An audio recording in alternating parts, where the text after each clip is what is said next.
नमस्कार, आप देख रहे हैं एबी बिहार न्यूज। शुरुआत करते हैं पिछले 24 घंटे की बड़ी खबरों के साथ। शुरुआत राज्य की बड़ी खबरों से।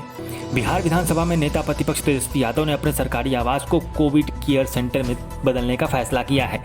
पटना से उनके सरकारी आवास में मरीजों को ऑक्सीजन सिलेंडर और दवाओं के साथ इलाज की सुविधाएं भी उपलब्ध कराई जाएंगी।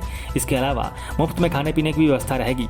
नेता प्रतिपक्ष ने इसकी संरचना तैयार कर लेने की जानकारी ट्वीट करके दी है। जदयू के प्रदेश अध्यक्ष उमेश सिंह कुशवाहा ने मंगलवार को कहा कि सत्ता कोई पूजा का प्रसाद नहीं है जो तेजस्वी यादव को मांगने पर मिल जाएगा। उनकी स्थिति तो यह है कि उनसे अपना विधानसभा क्षेत्र राघोपुर तक नहीं संभल रहा। वहां गली गली में उनके लापता होने के पोस्टर लगे हुए हैं। भागलपुर का मालदा आम अब पटना के बाजार में आ गया है। उसका थोक भाव 50 रुपये प्रति किलो खुला हुआ है। यह अन्य सालों की अपेक्षा में 20 से 30 रुपये कम है। इससे पहले उड़ीसा के मालदा आम की शुरुआत की गई थी। इसके बावजूद इसके भाव बाजार में 100 रुपये किलो तक खुले थे। इसके बाद पश्चिम बंगाल का मालदा थोक मंडी में बाजार समिति में आया था और इसका थोक भाव 60 रुपये किलो था। अब भागलपुर का मालदा भी बाजार में आ गया है और इसका थोक भाव 50 रुपये किलो बताया गया है। कोरोना से जुड़ी लोकहित याचिकाओं पर मंगलवार को हुई सुनवाई के दौरान Patna medical college and hospital प्रशासन ने कोर्ट मित्र की इस रिपोर्ट को स्वीकार किया है, जिसमें अस्पताल में ऑक्सीजन सिलेंडर के घपले की आशंका जताई गई थी। रिपोर्ट के बाद कार्रवाई की गई और ऑक्सीजन आपूर्ति की गड़बड़ी को सुधार लिया गया है।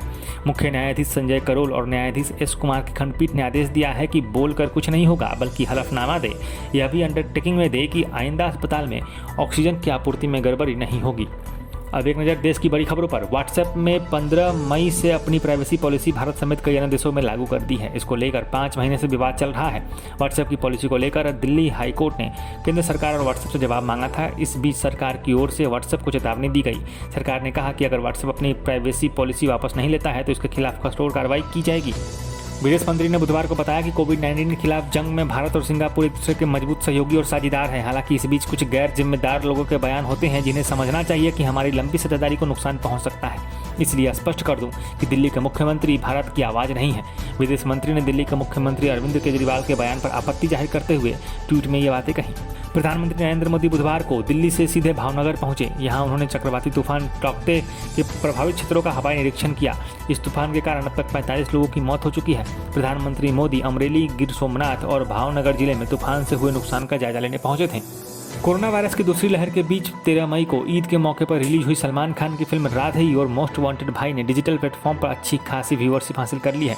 रिलीज के 4 दिनों में राधे ने लगभग 221 करोड़ रुपए के डिजिटल प्लेटफॉर्म से रुपए जुटाए हैं। अब एक नज़र दुनिया की बड़ी खबरों पर। नेपाल में सुबह सुबह भूकंप के जोरदार झटके महसूस किए गए। जानकारी के मुताबिक रिएक्टर स्केल पर भूकंप की तीव्रता 5.8 दर्ज की गई है।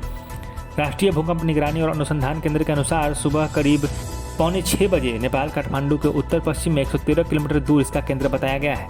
अमेरिका के टेक्सास में एक भारतवंशी को अलग रह रही पत्नी के साथ मारपीट और अपहरण करने पर 56 माह की कैद की सजा सुनाई गई है। अदालत ने सजा के बाद उस पर 3 साल निगरानी रखने के भी निर्देश दिए हैं। यही नहीं, सजा और निगरानी पूरी होने के बाद उसे भारत के लिए निर्वासित किए जाने का भी सामना करना पड़ सकता है।